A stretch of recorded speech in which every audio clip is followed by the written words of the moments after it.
kind of rescue, but that was my job. Of any planes that go down or whatnot, we'd go out and search for them, and if we found them, why, we'd either parachute in or notify them. And we had one particular, he happened to be a fellow I knew. He flew into this little place called Yellow Pine, and he had a lake that he'd like to fish, and he had a fellow with him. And so when he took off, why, he went, he had to gain elevation anyway, and so he got elevation, and he went over this this lake. This wasn't Loon Lake. And he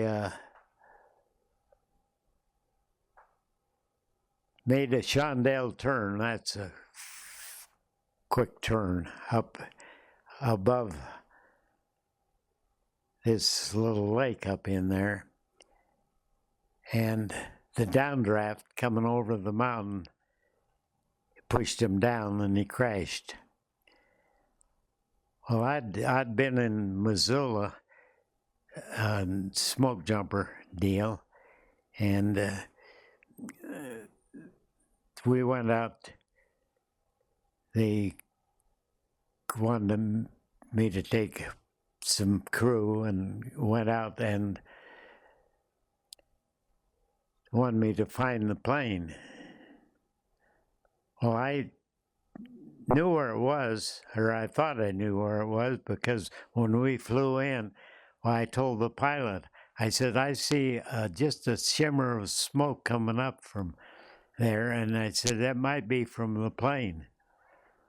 Well, he landed us at this airport, and then we did ground search from there, and we had to cross the South Fork of the Salmon River, and it was running high, as in the spring of the year, and there wasn't any bridges, and there was a big ponderosa pine had fallen across the river, and it was dry when we went up, and we looked for that plane, and we didn't get high enough, and when we came back down, we had to cross that log, and the river had melted and raised more height of the water, and so we had to cross on that, the only way we could get across. And I crossed ahead, and my buddy that was with me